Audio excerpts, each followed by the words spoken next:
everybody. Bill Huddleston along with the coach of the Roughers, Rafe Watkins. Rafe, fall is in the air, so we brought the TV show outside and Beautiful kind day. of get the atmosphere of high school football. And It is. 3 weeks into the season, now we're into playing for keeps.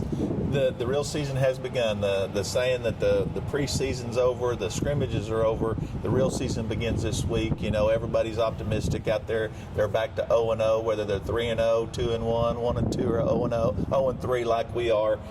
Everybody's even now, and the real season starts, and our drive to make the playoffs, which is our ultimate goal, has begun. Coming into the 2015 season for the Roughers, it was not just win one game or two games or three games or come up short on the record at 0-3, but it was to get better down by down, game by game. And I think, Coach, that's been the progress you've seen in your football team up to this point. I think we have. You know, as far as the penalties and the turnovers and miscues we made in game one against McAllister, which by far was our easiest opponent of this whole thing, and they're ranked second in 5A, then to go along and really play for 3 quarters about as well as we could play against Owasso, show that they were a pretty good team by beating Jinx last week, and then playing the #1 team in 7A in Arkansas this last week, 24-10. Should have been a lot closer than that. We had 2 trick plays that got us. I couldn't say enough about the kids. I really loved their heart, the effort they put out during the course of the game, and that they didn't ever fold.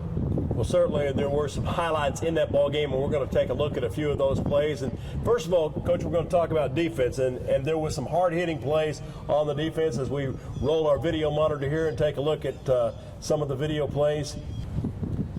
First thing we're going to see here is the defense and just a lot of green helmets getting to the football in a hurry. I did. We had that right there, I believe, is Trayvon that we'll talk to here a little bit later. We got, he came up, challenged him this week. He had to come in there as a corner, or as Coach says, the monster back. It still seems like a corner to me, but it's monster, and comes in and did a great job. We start off here with our scat route on offense. I believe that was Ashley, Cantrell Ashley there, and we go for our field goal here to go up 3-0. You know, again, that was a great drive. Started at about the 45. We ran right at them, doing our nothing but leads with the quarterback lead and the tailback lead, and I was really proud of the effort we put forward. But now consistency is where we come in, because we were stopped until the latter part of the game. The biggest thing with defense, as you can see there, is that we're starting to swarm the ball. In the first game, when we had all the missed tackles, 1 or 2 guys was coming in and hitting. The last 2, we've had people swarming the ball, and right there was 8 green shirts, which you had to have. There's their all-everything tight end. He did not. That's the first time in his career, when I was talking to the Fayetteville newspaper after the game, that he has not had a catch in a ball game since he's been a sophomore. So pretty impressive of what our defense was able to do to him. And there's a big hit right there by a young man we're going to get a chance to visit here with a little bit. Trayvon Hughes came in and just did a heck of a job. He played a great game. Coach Heath challenged him. There's always kidding him about he's too small, and he came in and just had a great game. There's Ja'Cory Freeman getting a little motivated coming. What I liked was the yards after contact there, had about 8 yards after the contact. Ja'Cory ran hard. Backs ran really hard in the second half. I thought Elijah Gilbert did a great job, and that's Elijah right there running. Finally getting north and south. We're through with the dance, and we realize we've got to get upfield. And you take these good teams, there's not going to be a crease there for long, so you better get it while you can. Again, another great play by the defense. Big quarterback sack there. And then we're going to just see another host of green shirts and green helmets. I like those green helmets. Green helmets turned out nice. I'm really proud of the uniforms. 0-2 in them I do not like. I'm a superstitious person, but hopefully this week we can get rid of that trend. We'll go back over on the offense. Quinton Cherry there at the quarterback, and just going to see a nice little effort again by Elijah Gilbert. You talked about him earlier, Coach, but he's getting better. He's beginning to understand his role. He is beginning to, as you notice right there. That's what I like. When I talked in the papers about him getting square and making his moves as he's going through the line instead of dancing to make his moves, he's gaining yardage. Instead of us trying to cut and go sideways, we're going forward and gaining yards, and that's the key. And his vision's getting better as well, as far as finding the holes and understanding the offense.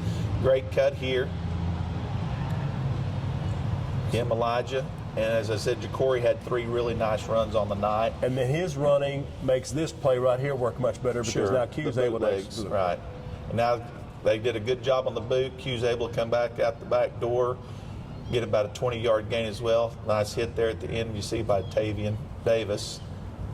And then again, we're going to see just a host of green shirts run into the football. And I mean, Luke Leatherman Luke had a great game again. Whole crew just did a great job. Tavian Davis again from his free safety spot.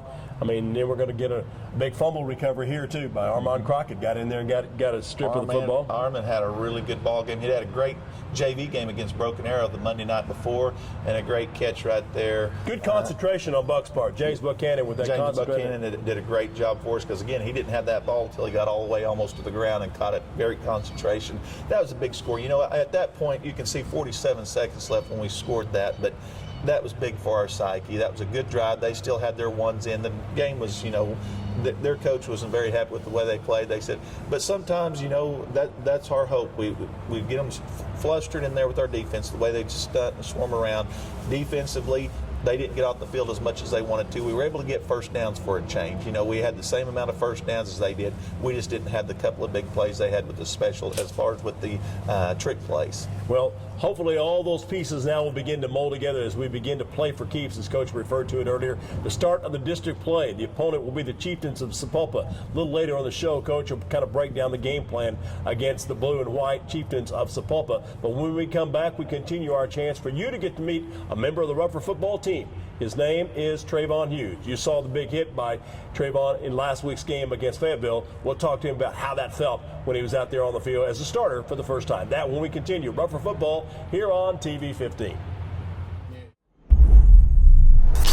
Welcome back here on TV 15. Each and every week we give you, our viewers, a chance to meet another member of the Rougher football for 2014. And Coach, this young man between us got his first start last Friday night. 23, Trayvon Hughes, and he came up with some big plays. I believe he ended up with 14 tackles, was our MVP of the game.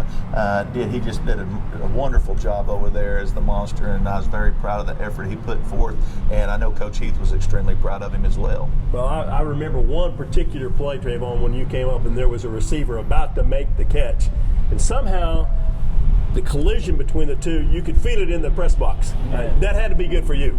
Yeah, I mean, it was pretty nice feeling, having a big hit, you know, on Friday night. I never had that feeling before, so I mean, as a ninth grader, you know, having that feeling wasn't really nothing, but as Friday night, as a high school player, as a sophomore, I mean, it's a pretty big feeling. How much faster was the game at the varsity level than what it had been before under the lights? It was really fast. I mean, me and my first start and everything, it was kind of up tempo, but, you know, I had to calm myself down, let myself know, I mean, I can still do this. Now, when Coach Heath came to you and said, okay, Trayvon, we're going to put it all on your shoulders, what was your first reaction? I mean, first my reaction, I prayed. I prayed a lot. I mean, I couldn't do it without God in my hands. I was just like, okay, Coach is I'm gonna have to step up this week because a lot of people are just falling off, so I'm gonna have to step up. And I mean, it wasn't easy, but practice after practice hard. I had to do everything great, so I mean, everything was fine. Kind of get an idea the young man's got some confidence as well as his determination in his heart, Rafe. Well, he does. He's got great work habits also. At practice every day, he's there at time, which is what I look for, being on time and being accountable, and this young man does that every day. Trayvon, tell me about your position at Monster. Describe what your responsibilities are. My responsibility are to work the flats, I mean, sink definitely on pass because of pass routes, and keep everything in front of me.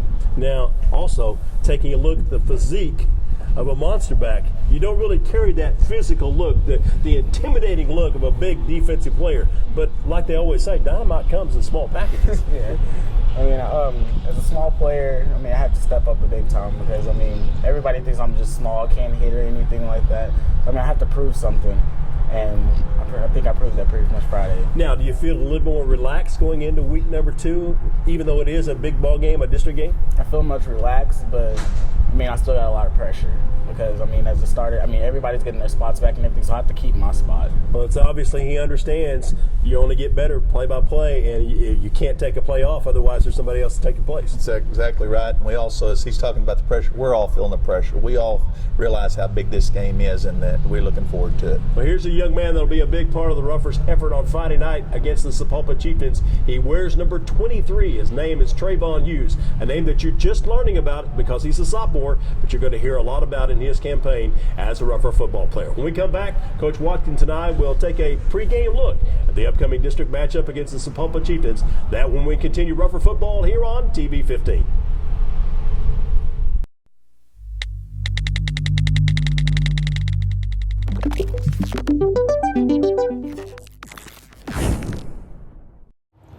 Welcome Welcome back here on TV 15. Bill Huddleston along with the coach, the Roughers, Rafe Watkins. Coach, we mentioned about it earlier. We kind of got a new set here today, taking our game outdoors with the weather.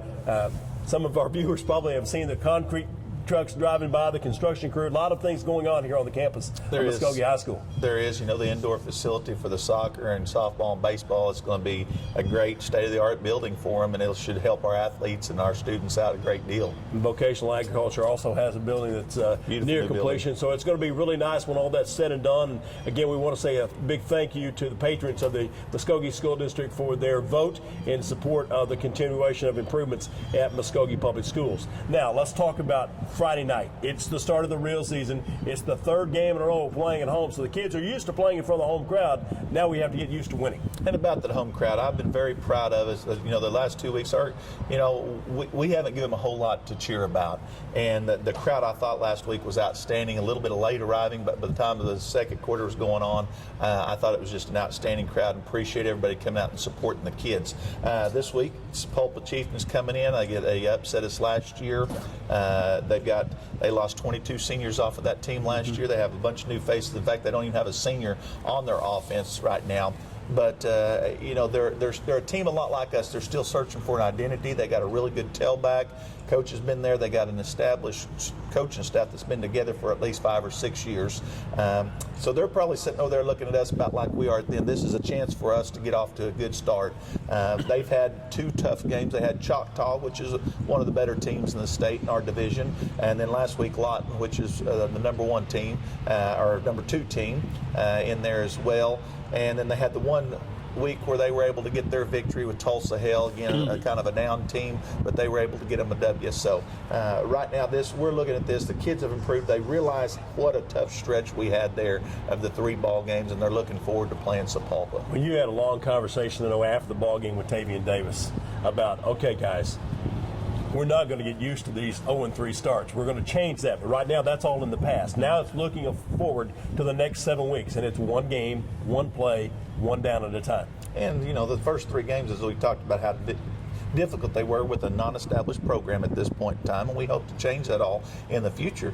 But it is what it is right now. And this week, as all the 0-3 teams are looking at, and all 3-0 teams, it's a new season. If you understand the dynamics of what all the football is in the district play, this is a must-win game. I mean, this next 5 weeks and getting ready for the last 2 there's weeks, but the next 7 weeks. But for this, it's 1 game at a time. That sounds like an old coach's cliche, and yes, it is, but it's truly that. We've got to win this week, and we can't look forward. You're not sitting there going, oh, I can't wait to play Big Spear. I can't wait to play Booker T. We better be ready and excited about playing Sepulpa, or you don't have to worry about those other games down the line. Well, it's going to be an exciting run through the district competition. Coach Watkins and the Roughers will be trying to take care of their business 1 week at a time. It all starts Friday night at Muskogee Creek Nation Field Indian Bowl. Another 7 o'clock kickoff as the Roughers entertain the Chieftains of Sepulpa. It is Hall of Fame night. Chance for you to meet some of the greats of the past, to be honored in halftime ceremonies there at Muskogee Creek Nation Field. Hall of Fame 2014, and the Roughers against the Sepulpa Chieftains. We'll take a look at next week's game and talk about win number 1, Coach. It's all on you and the Roughers. Well, so, I have faith in our kids. They're I certainly do as well. We'll look forward to seeing everybody at the game on Friday night. If for some reason you can't make it, remember it's on radio at 100.3 FM, or you can watch it online live at RougherTV. For the head coach of the Roughers, Rafe Watkins, and for Trayvon Hughes, our special guest this week, we invite you to join us back here next week for another edition of Rougher Football here on TV 15. So long, everybody.